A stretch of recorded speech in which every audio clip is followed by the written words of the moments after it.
Bonjour tout le monde, bienvenue sur ma chaîne YouTube et aujourd'hui je vous retrouve pour une nouvelle vidéo sur les langues.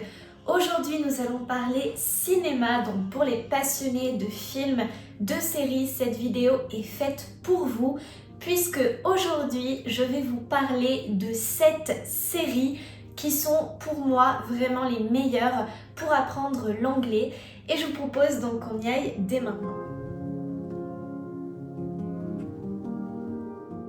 Alors, donc dans cette vidéo, je vais essayer vraiment de vous donner des titres de séries aux genres très différents, aux époques différentes également, afin que chacun puisse y trouver certainement la série qui lui corresponde le mieux et qui puisse lui permettre d'apprendre, surtout en anglais, puisque c'est vraiment l'objet de notre vidéo, comment apprendre l'anglais à travers le monde du cinéma.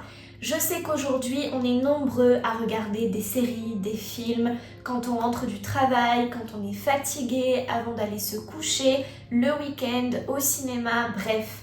Le monde du cinéma, c'est devenu un peu notre second univers. Et je sais donc que dans une vidéo un petit peu plus ancienne sur mes conseils pour apprendre une langue, je vous avais déjà donné quelques titres de séries, de films intéressants. Aujourd'hui, donc vidéo vraiment plus spécialisée sur les séries où je vais vous expliquer pourquoi est-ce qu'il est intéressant de les voir pour apprendre l'anglais. Bien entendu, pour que ça puisse fonctionner, évidemment, il faut regarder les séries en version originale, sous-titrée. Alors, vous pouvez les mettre en sous-titré français si vraiment pour vous ça pose problème de mettre les sous-titrages en anglais et surtout pour les niveaux débutants. En tout cas, si vous commencez à avoir un bon niveau dans la langue anglaise, le mieux ça reste quand même les sous-titres en anglais pour pouvoir vraiment apprendre du nouveau vocabulaire et savoir aussi éventuellement comment s'écrivent certains mots. Alors, on commence avec la première série. Je pense qu'un grand nombre d'entre vous la connaissez déjà. C'est une série qui a maintenant ses années, mais qui selon moi reste toujours ancrée dans notre monde actuel. Il s'agit de la comédie Friends, qui était vraiment très populaire peut-être au début des années 2000. Et donc, il s'agit d'une comédie, alors je ne sais plus exactement combien de saisons il y a, sur en fait l'histoire d'amis. Donc il s'agit de 6 amis, 3 filles et 3 garçons à New York avec leurs histoires, tout un tas de petites histoires qui se créent. Et surtout, c'est une série qui a pour but de nous montrer à quel point l'amitié est fondamentale dans notre vie et à quel point on a besoin d'amis pour pouvoir affronter tous les moments de la vie. C'est une série qui est vraiment superbe pour apprendre l'anglais puisqu'il y a énormément d'expressions idiomatiques qui sont utilisées et surtout pour pouvoir mieux comprendre l'humour américain. Évidemment, il vaut mieux mettre la série en anglais plutôt qu'en français pour ne pas perdre l'humour. Donc vraiment voilà, pour apprendre des expressions et aussi peut-être justement des mots qui vont être plutôt en relation avec l'amour, l'amitié et le travail, je vous recommande fortement Friends. Deuxième série, il s'agit de Big Bang Theory, une série un petit peu plus moderne, mais je trouve qu'il ressemble beaucoup à Friends puisque c'est aussi finalement l'histoire d'amis que l'on suit, même si là on n'est pas dans le même cadre puisque il s'agit en fait d'amis scientifiques, donc on est vraiment aussi dans le domaine des sciences et disons que tout l'humour va beaucoup tourner aussi sur les sciences et aussi sur l'un des héros, Sheldon, qui a la particularité d'être, disons, un personnage assez spécial, c'est peut-être très atténué, mais en tout cas, qui est un peu maniaque, qui, disons, a ses principes, ses habitudes et simplement sa personnalité est très comique, prête au rire. Et disons qu'il y a beaucoup de blagues qui vont tourner autour de ce personnage et autour de l'univers des sciences. Donc pour apprendre du vocabulaire sur le monde des sciences, c'est vraiment super. Et aussi là encore sur l'amitié, l'amour et le travail, puisqu'on est aussi face à tout un tas de problèmes quotidiens, même si là encore on reste quand même très ancré dans l'univers des sciences, de la physique. Troisième série que je vous recommande beaucoup, c'est The Handmaid's Tale, le conte de la servante en français. Donc nous on l'a traduit par La Servante écarlate. Je pense que cette série, ou en tout cas ce nom, vous parle puisque le livre est peut-être plus connu que la série. Même si en ce moment la série elle a pas mal de succès sur Amazon Prime. Vraiment, pour moi, c'est un grand classique. On est ici dans une dystopie. On suit donc l'histoire d'une jeune femme qui va donc être servante. Et finalement, donc, on est dans une société qui est très contrôlée suite à une chute drastique de naissance de bébés, de procréation. Eh bien, on va obliger finalement toutes les femmes à devoir donner naissance à un enfant. Donc chacune en fait va être élevée dans une société très catholique, très religieuse, avec ses principes très stricts, et une société aussi très conservatrice, et va devoir finalement, une fois la puberté, une fois qu'elles sont prêtes, elles seront envoyées dans une maison où elles devront donc procréer avec le capitaine. Alors je ne sais plus comment on l'appelle, mais on voit aussi là encore le pouvoir des hommes sur les femmes. Il y a beaucoup de messages qui sont très forts dans cette série sur le féminisme, sur finalement le conservatisme, sur le fanatisme religieux également, donc des messages très forts.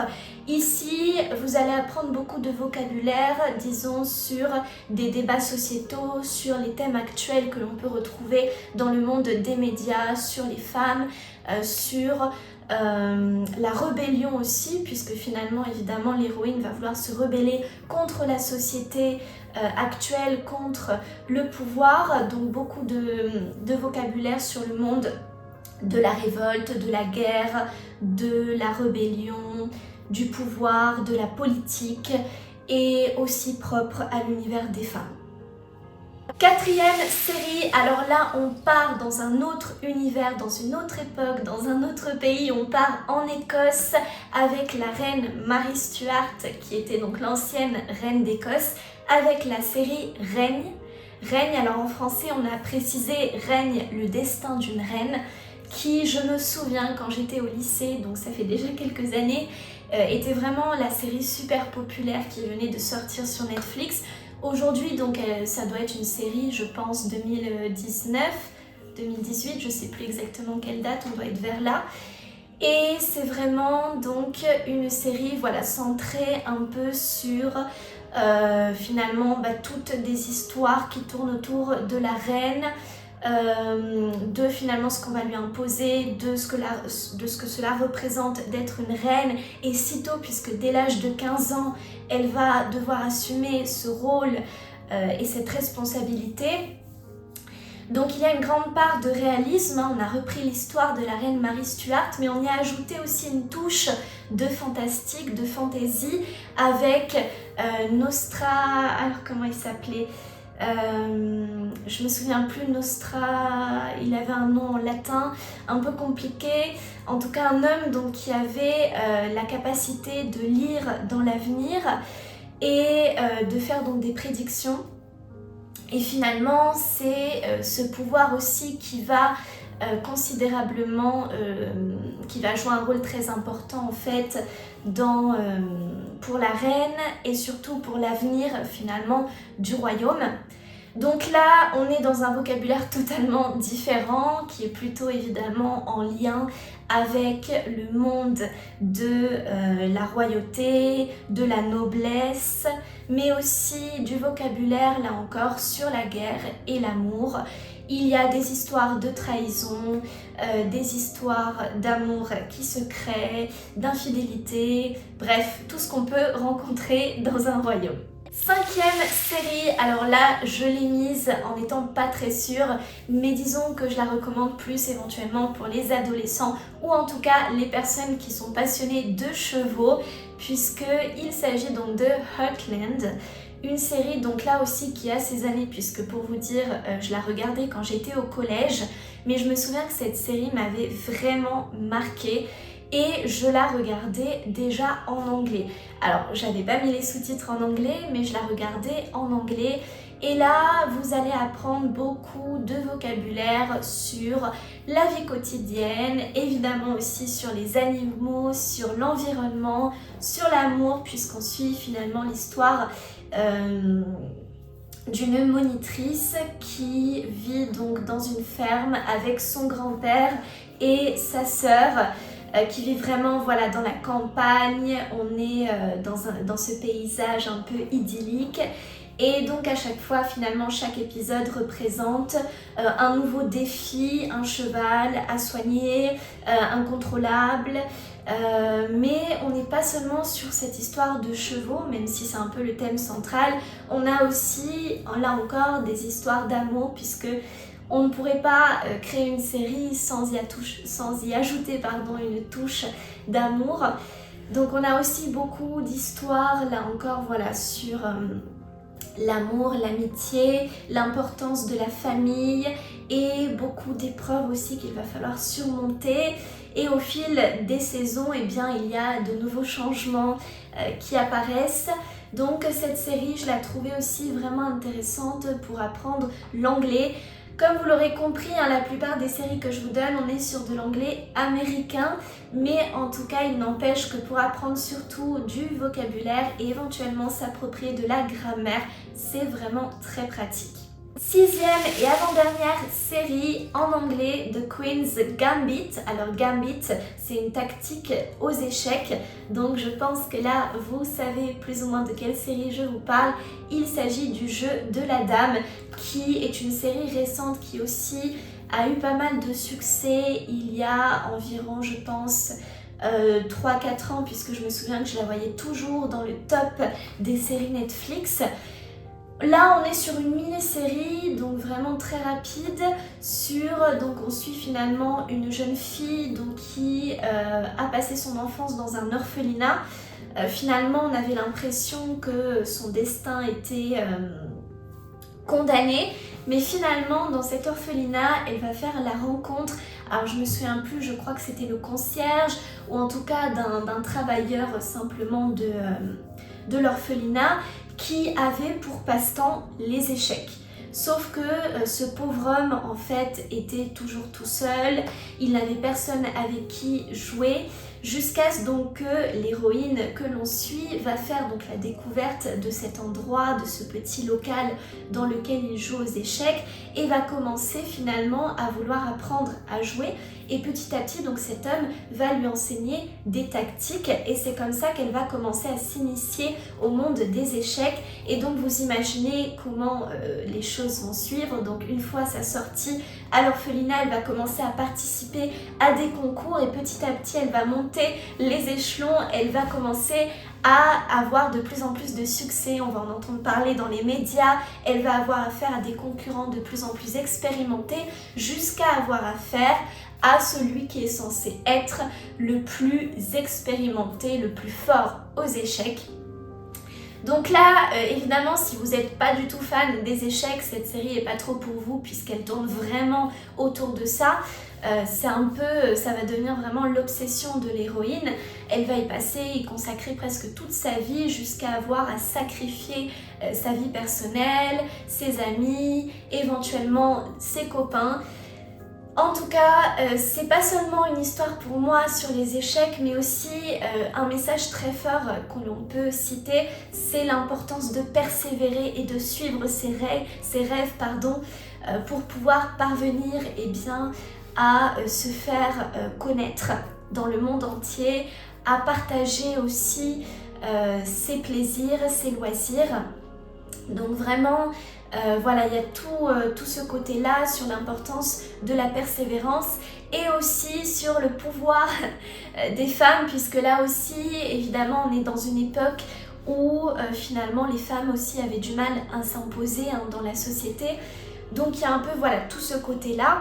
Et disons que vous allez apprendre ici beaucoup de vocabulaire alors sur la politique, puisque arrive un moment où finalement l'héroïne va avoir à faire face à des hommes politiques, aux puissants du monde. Du vocabulaire donc sur le monde de la politique, sur et bien aussi les relations familiales, puisque surtout les relations avec sa mère qui vont être en partie affectées par les échecs, sur la stratégie aussi, la mise en place de stratégies. Donc oui, une mini-série très courte mais que je vous recommande beaucoup. Et enfin, alors je termine par ma série coup de cœur que je regarde maintenant depuis à peu près un mois, que j'ai découverte vraiment par hasard parce qu'avec mon copain on était à la recherche d'une série, impossible d'en trouver une et on est tombé par hasard et il se trouve que j'ai adoré. Donc là je termine avec une série vraiment de genre policier, enquête, assassin, bref vous voyez un peu l'univers, on est le genre policier, un peu thriller. Mais en même temps comédie, je vais vous expliquer pourquoi, puisque donc on suit l'histoire. Alors j'entends que cette série elle est déjà un peu vieille, elle a plus de 20 ans maintenant, mais moi je la trouve vraiment superbe et super drôle aussi. On suit donc l'histoire de Monk qui est en fait un ex-détective qui a perdu sa femme. Alors ça, il ne s'agit pas du tout d'un spoil, vous le savez dès le premier épisode, qui a perdu sa femme Trudy qui a été en fait assassinée. On ne sait pas pourquoi, mais elle est morte dans un accident de voiture. Et depuis la mort de sa femme qu'il adorait, qu'il aimait énormément, il a en fait vécu une époque de traumatisme, un choc qui a complètement affecté son cerveau, ce qui a fait donc qu'il est devenu très très maniaque. Alors je pense que là on pourrait lui donner même un nom exact à cette maladie, mais c'est-à-dire que voilà, il est extrêmement maniaque, il faut que tout soit parfaitement ordonné, il a énormément de phobies. La phobie des bactéries, la phobie des hauteurs, et évidemment cela affecte énormément sa vie quotidienne, ses entourages, et cela a tendance aussi à prêter au rire pour les autres, à être la source de moqueries. Alors quelque part c'est vrai que c'est un peu drôle finalement, tous ces comportements, on a envie de rire, mais en même temps on éprouve un peu de l'empathie et de la tristesse pour ce personnage qui finalement, voilà, on sent qu'il a été profondément affecté par la mort de sa femme. Et donc on suit dans chaque épisode l'histoire d'un meurtre qui a été commis. C'est très drôle parce que finalement Monk n'est plus un détective, mais on va toujours faire appel à lui pour résoudre les meurtres parce que, et c'est là qu'on voit que finalement sa maladie, si on peut parler de maladie, ou ses tocs vont aussi avoir un point positif, c'est qu'il est capable de mémoriser et de repérer tous les petits éléments que nous, en tant que détectives, ne serions même pas capables de repérer, ce qui fait qu'il va être capable de résoudre des meurtres, même les plus difficiles, même les mieux cachés, les mieux dissimulés, en repérant vraiment les petits détails. Et c'est très intéressant parce que ça nous incite aussi, nous, à prêter attention aux détails qu'on aurait tendance à oublier. Il faut savoir donc que Monk, en raison de sa maladie, doit être toujours accompagné de son infirmière, que l'on adore, et d'ailleurs qu'ils ont changé à la 3e saison, on a été très triste. Mais il y a vraiment voilà, des personnages auxquels on s'attache énormément. Croyez-moi, je vous recommande vraiment de voir ne serait-ce que le premier épisode pour vous faire une idée de la série, et je vous assure qu'après on ne peut plus la lâcher, on s'attache tellement aux héros. Ici, j'ai appris énormément d'expressions. Si vous voulez, donc moi je les note dans un carnet à la fin de chaque épisode, des expressions qui m'ont marqué. Il y a beaucoup d'expressions populaires qui sont utilisées, et puis Monk, il a tendance à répéter aussi le vocabulaire. Je trouve que les personnages, ils s'expriment facilement, donc pour s'initier à l'anglais, c'est pas mal de commencer par cette série. Donc voilà, vraiment mon coup de cœur. Voilà, donc cette vidéo est à présent terminée, donc je vous ai donné 7 recommandations de séries. Alors évidemment, il y en a plein d'autres que j'aurais pu citer, Bridgerton. Je sais qu'en ce moment sur Netflix, vous avez la possibilité de regarder plein de séries. Moi, je vous ai donné mon top aussi, non seulement pour apprendre le vocabulaire, mais par rapport, disons, à mes coups de cœur, donc des idées qui sont aussi subjectives, par rapport à l'histoire qui m'a plu. J'espère donc que ça vous aura donné des idées, des pistes pour apprendre l'anglais et que cela vous servira. En attendant, donc je vous dis à très bientôt pour une prochaine vidéo. Ciao ciao!